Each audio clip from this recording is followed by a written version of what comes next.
Hello guys, मैं जितेंद्र तिवारी आपका अपने यूट्यूब चैनल ड्रीम पुलिस पर स्वागत करता हूं। आज हम लोग एक इम्पॉर्टेंट सेगमेंट पढ़ेंगे और बड़ा ही इम्पॉर्टेंट सेगमेंट है और बड़ा ही प्रैक्टिकल और इंटरेस्टिंग है ये टॉपिक। आप जानते हैं कि भारत के लिए, इंडिया के लिए दो तारीखें बड़ी इम्पॉर्टेंट हैं, बड़ी महत्वपूर्ण हैं। एक है 15 अगस्त, 15 अगस्त, जिसको इंडिपेंडेंस डे, स्वतंत्रता दिवस के रूप में मनाया जाता है, और दूसरी डेट है 26 जनवरी, जिसको रिपब्लिक डे, गणतंत्र दिवस के रूप में मनाया जाता है। तो जिस तरीके से रिपब्लिक डे आप जानते हैं, प्रेसिडेंट हाउस से लेकर इंडिया गेट तक काफिला चलता है और समारोह बड़े पैमाने पर मनाया जाता है। और इस दिन दुनिया के किसी एक देश के रिप्रेजेंटेटिव को प्रतिनिधित्व करने का मौका दिया जाता है, चीफ गेस्ट बनाया जाता है। वहाँ से भी बहुत प्रश्न पूछे जाते हैं कि 26 जनवरी 1952 को चीफ गेस्ट कौन था, 1950 को चीफ गेस्ट कौन था, 2020 को चीफ गेस्ट कौन था, 2010 को चीफ गेस्ट कौन था, किस देश का था। ऐसे बहुत सारा लंबा इतिहास है भारत का। क्यों? क्योंकि जब से भारत ने ये समारोह मनाना स्टार्ट किया, तब से किसी न किसी देश के हेड को, प्रमुख को भारत में रिपब्लिक डे में चीफ गेस्ट बनाया जाता है। सेम ऐसे ही आप जानते हैं कि भारत का भी अपना इतिहास है 15 अगस्त को लेकर। भारत को 15 अगस्त 1947 को, 15 अगस्त 1947 को अंग्रेजों से आज़ादी मिलती है और तब भारत ने अपना शासन अपने अनुसार और अपने हाथों में ले लिया और तब से भारत अपना नियम कानून बनाने लगा। भारत आज़ाद हुआ, भारत स्वतंत्र हुआ, भारत एक सोवरिन कंट्री बना, भारत एक संप्रभु देश बना। 15 अगस्त, प्रत्येक 15 अगस्त को लाल किले के प्राचीर से भारत के प्राइम मिनिस्टर, भारत के प्रधानमंत्री झंडारोहण करते हैं और ये परंपरा आज़ादी के साथ ही प्रारंभ हुई है और ये चलती रहेगी जब तक भारत का अस्तित्व रहेगा, एक्सिस्टेंस रहेगा इंडिया का। ओके, तो याद रखना, सबसे पहले तो आप लोगों को 15 अगस्त की ढेर सारी शुभकामनाएं। आप लोगों के अंदर आज़ादी होने के बावजूद आज़ाद कराने वाले शख्स जो रहे, जो शख्सियत रहीं, उनके प्रति हमें हमेशा आदर भाव और सद्भाव रखना चाहिए, उनको अपना आइडियल मानना चाहिए। कई वर्षों तक हमने संघर्ष किया और इस संघर्ष में कई लोग हमारे यहाँ शहीद हुए और तब जाके आज़ादी का ये प्रतिफल हम हिंदुस्तानियों को मिलता है। तो यहाँ से बराबर प्रश्न पूछे जाते हैं कि ये बताइए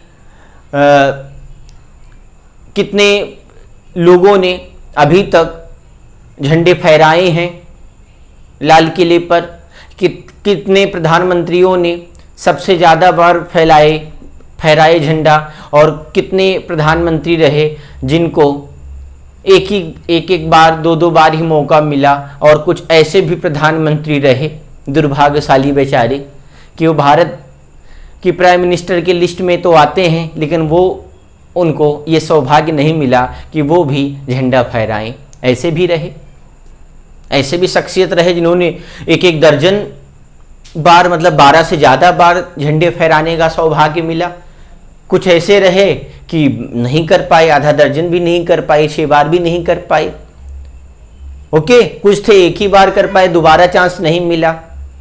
तो ये सारे प्रश्न हम आज समझने वाले हैं और चूंकि आज 15 अगस्त है इसलिए यहाँ से प्रश्न बनता ही बनता है। अब जब भी कोरोना के बाद एग्ज़ाम होगा, हमारा जल्दी होगा, महीने 2 महीने में, अब सबका पेपर होने भी लगा है। यूपी बीएड का हुआ, यूपी में बीईओ का हुआ, खंड विकास अधिकारी का हुआ, और 2-3 और एग्ज़ाम हैं जो पाइपलाइन में हैं। उनके भी एग्ज़ाम जल्दी ही अनाउंस होंगे और होप सो जल्दी होने भी लगेंगे। तो आपको अपनी तैयारी बनाए रखनी है तो हम ये टॉपिक समझते हैं बड़े ही प्रैक्टिकल वे में।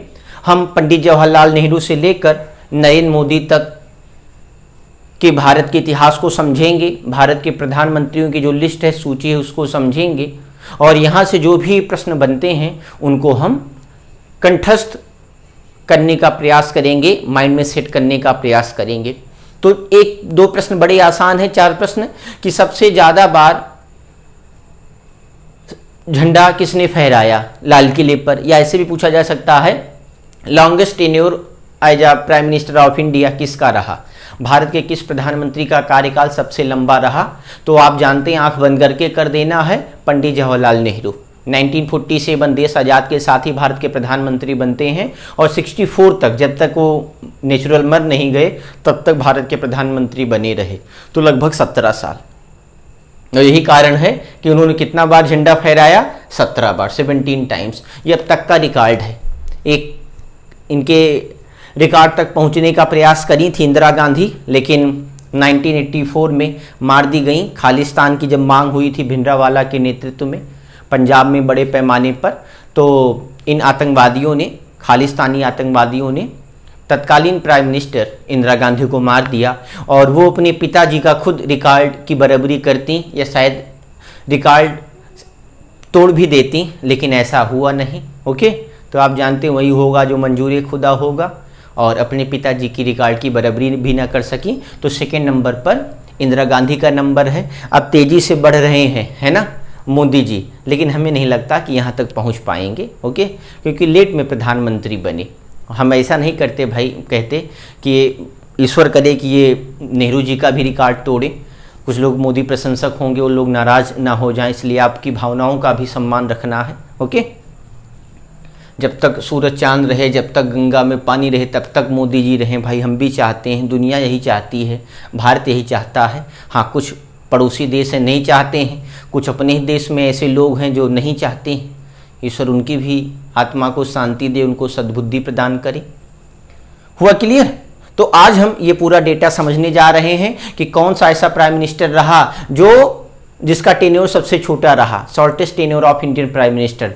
तो दुनिया जानती होगी, हम इंडियन भी जानते होंगे, तो याद रखना कौन, अटल बिहारी वाजपेयी। 1996 में, 1996 में मात्र 13 दिन तक ही प्रधानमंत्री रह सके, 13 डेज तक, और एक वोट के अंतर से सरकार गिर गई, लोकसभा डिजॉल्व कर दी गई, लोकसभा भंग कर दी गई।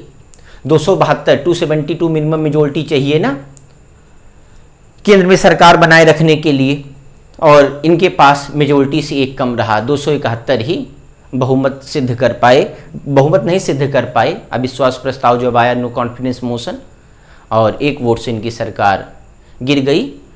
अम्मा जयललिता का नाम सुना होगा, तमिलनाडु की एक्स सीएम। उन्होंने शुरू में बीजेपी का साथ दिया, लेकिन वोटिंग के समय खिलाफ चली गई। सुब्रमण्यम स्वामी वगैरह का नाम सुना होगा, बीजेपी के बड़े नेता, पेशे से बड़े वकील हैं। उन्होंने भी बगावत कर दी थी, जिसका खामियाजा तत्कालीन अटल बिहारी सरकार या बीजेपी सरकार को भुगतना पड़ा। लेकिन यहीं पर उनका साहस नहीं रुका, यहीं पर नहीं रुके अटल जी, और फिर आप जानते हैं बीजेपी को कितनी बड़ी पार्टी बना के छोड़ा उन्होंने। और वो कांग्रेस जिसको लगता था कि भारत पर हुकूमत करने के लिए, भारत पर शासन करने के लिए ही हमारे जैसे ऑर्गेनाइजेशन की स्थापना हुई, इस्टेब्लिश हुआ है, वो मिथ्या भी तोड़ दिया बीजेपी ने। ओके, और लगता है कि ये पता नहीं कब कांग्रेस आएगी। ओके, तो सबसे शॉर्टेस्ट, याद रखना, शॉर्टेस्ट टेन्योर, सबसे छोटा टेन्योर अटल बिहारी वाजपेयी का रहा, 13 दिन का, और लगभग 17 साल का टेन्योर किसका रहा, नेहरू जी का। ओके, एकमात्र प्रधानमंत्री रहे, दुर्भाग्य से ये 00 है, शून्य बटा सन्नाटा। चंद्रशेखर ये साहब को झंडा रोहण करने का, तिरंगा फहराने का मौका नहीं मिला। ओके, सरकार गिर जाती है। एक कार्यवाहक प्राइम मिनिस्टर थे, कास्टिंग प्राइम मिनिस्टर थे, acting prime minister. Okay, acting prime minister, कार्यवाहक प्रधानमंत्री गुलजारी लाल नंदा। ओके, तो उनको भी झंडा फहराने का मौका नहीं मिला। बाय द वे वो तो कार्यवाहक थे, एक्टिंग प्राइम मिनिस्टर थे। ओके, और परमानेंट प्राइम मिनिस्टर की बात करें तो उसमें होंगे चंद्रशेखर आज़ाद। तो 74 साल आज 74 साल हो गए, 74 ईयर हो गए भारत को आज़ादी प्राप्त किए हुए। और इस 74 ईयर में, 74 सालों में 14 प्रधानमंत्री बनते हैं। और किस प्रधानमंत्री ने कितनी बार झंडारोहण किया लाल किले पर, उनका ये टाइमिंग दी गई है और उनका टाइम पीरियड क्या रहा प्राइम मिनिस्टर का, उनका टेन्योर भी यहाँ पर दिया हुआ है।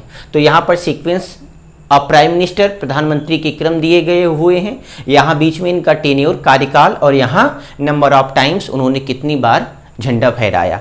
तो ये आप नोट कर सकते हैं। ओके, बड़ा इंपॉर्टेंट है ये डेट।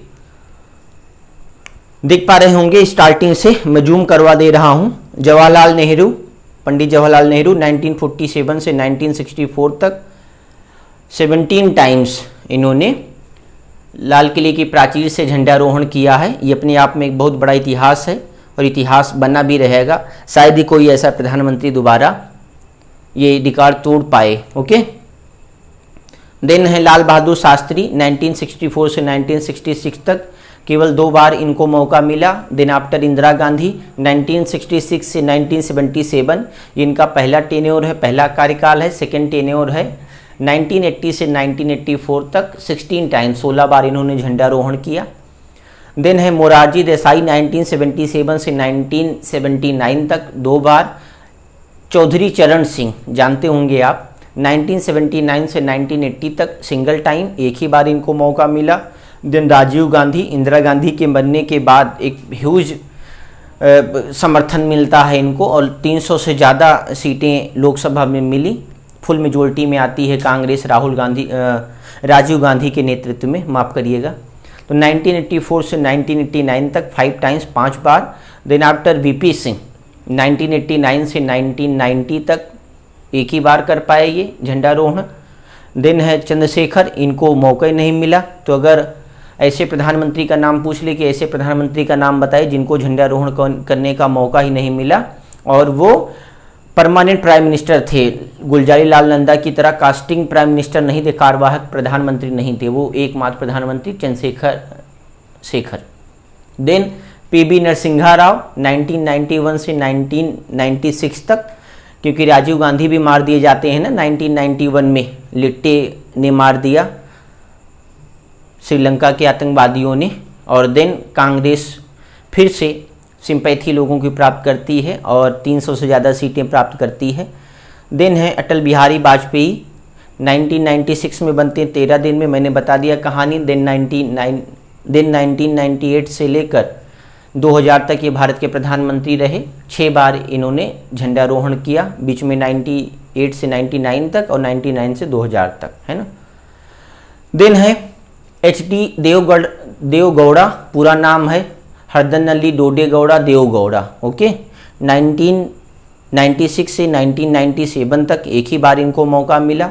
देन इंद्र कुमार गुजराल 1997 से 1998 तक एक ही बार मौका मिला। देन आप जानते होंगे डॉक्टर मनमोहन सिंह 2000 से 2014 तक 10 बार इन्होंने झंडारोहण किया। इनका रिकॉर्ड मोदी जी तोड़ देंगे, है ना, ईश्वर उनको दीर्घायु रखे, स्वस्थ रखे, बस ये तोड़ देंगे रिकॉर्ड। देन आफ्टर लास्ट है नरेंद्र मोदी, 2014 से कंटिन्यू है, दूसरा टेन्योर ये अपना पूरा कर रहे हैं और पूरा भी कर देंगे, होप सो। 2014 से अभी तक 2020 तक बने हुए हैं। Latest prime minister of India यही रहे जिन्होंने लाल किले के प्राचीर से झंडारोहण किया। 7 बार इन्होंने अभी तक किया है, अगर 15 अगस्त 2020 वाले को काउंट कर लें, काउंट करने पड़ेगा। ओके, हुआ क्लियर। तो सबसे ज़्यादा बार 17 बार जवाहरलाल नेहरू, 16 बार इंदिरा गांधी और 10 बार मनमोहन सिंह। ओके, चौथे नंबर पर हैं आपके अपने नरेंद्र मोदी। ओके, तो ये जानकारी आशा करता हूँ कि आपको इंटरेस्टिंग और प्रैक्टिकल लगी होगी। तो ये बहुत ही इम्पोर्टेंट इन्फॉर्मेशन है, आप लोग एकदम नोट कर लें और नोट्स बनाना एकदम स्टार्ट कर दें। लाइव क्लासेस चल रही हैं, मॉर्निंग में लगभग सीट पूरी हो गई है, सिलेबस भी ज़्यादा हो गया है और इवनिंग वाली बैच अभी बस स्टार्ट ही हुई है। तो आप लोग चाहें तो एडमिशन ले सकते हैं। जय हिंद, जय भारत।